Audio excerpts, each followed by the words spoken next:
Bonjour, mon nom est Jean Béliveau et c'est le 4 juillet 2026. Et j'ai ce discours ici pour vous. Et c'est la rédaction. C'est au sujet, le titre c'est Le Québec et le Canada. Choisir l'unité plutôt que la séparation. Bon, aujourd'hui, je souhaite aborder une question qui revient régulièrement dans notre histoire collective.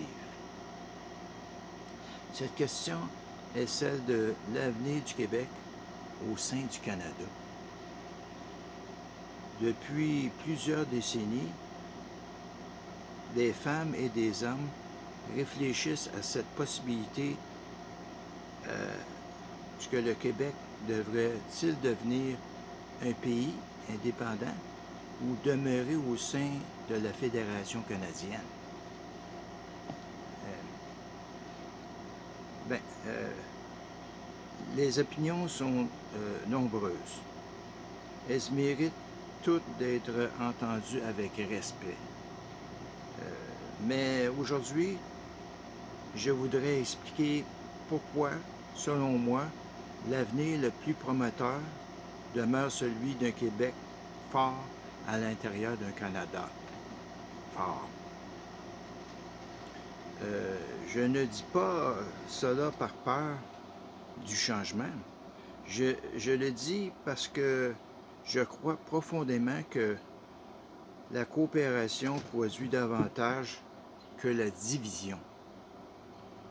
Le Québec possède une identité unique, sa langue, sa culture, son histoire, son droit civil, ses institutions, son patrimoine.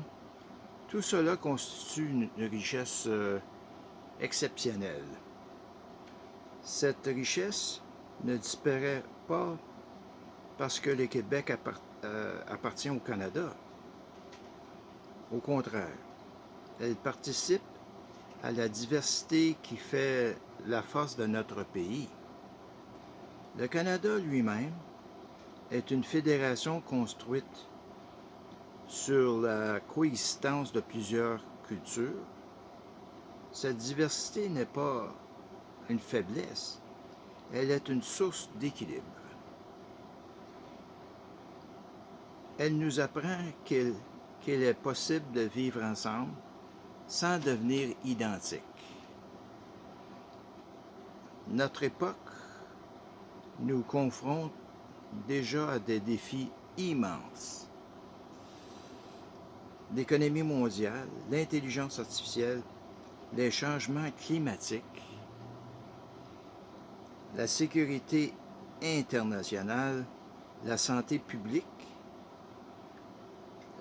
la compétitivité économique. Aucun de ces défis ne s'arrête aux frontières d'une province. Il exige davantage de coopération, non davantage de fragmentation. Certains pensent que l'indépendance offrirait davantage de liberté. Je comprends cette aspiration. Chaque peuple souhaite pouvoir décider de son avenir. Mais la véritable liberté ne consiste pas seulement à posséder davantage de pouvoir politique, elle consiste aussi à disposer des moyens nécessaires pour protéger ses citoyens, soutenir l'économie, investir dans la recherche et défendre la langue française et garantir une stabilité durable. Ces objectifs peuvent être poursuivis au sein d'une fédération. Ils demandent surtout une volonté politique. L'histoire nous enseigne que les sociétés les plus prospères sont souvent celles qui savent coopérer malgré leurs différences. Le Québec a contribué d'une manière remarquable au développement du Canada. Les artistes, les chercheurs, les entrepreneurs, les travailleurs, les familles, les institutions, tout cela fait partie du patrimoine canadien. Inversement, le Canada a également contribué au développement du Québec.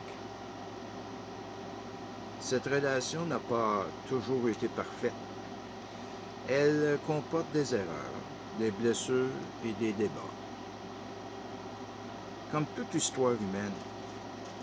Mais l'existence de désaccords ne signifie pas que la séparation constitue nécessairement la meilleure solution.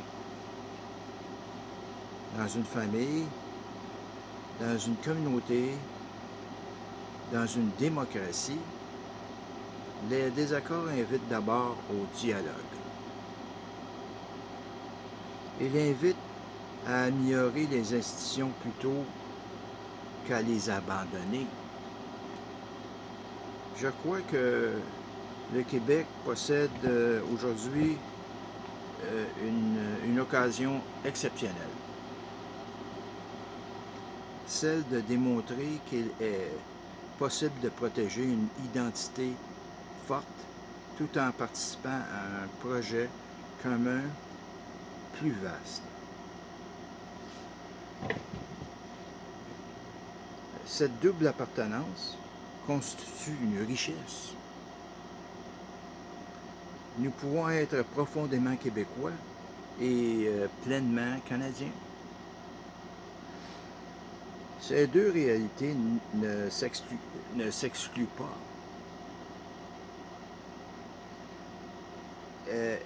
Elles peuvent se renforcer mutuellement.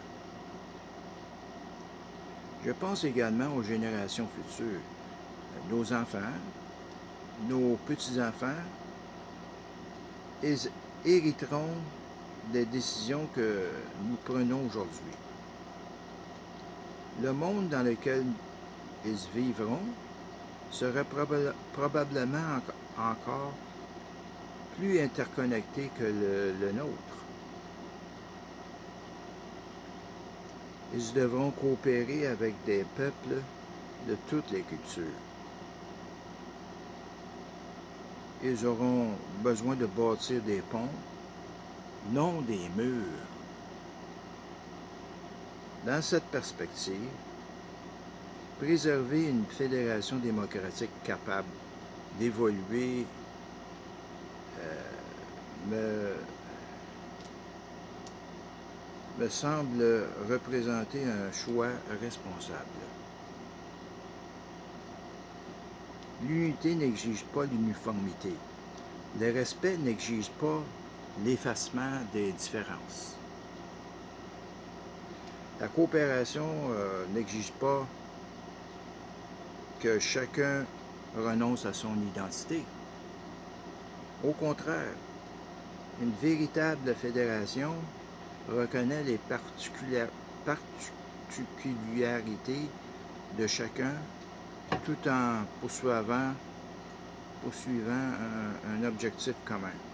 Le Québec continuera toujours d'être le Québec, avec sa langue, sa culture, son caractère, sa créativité, son génie.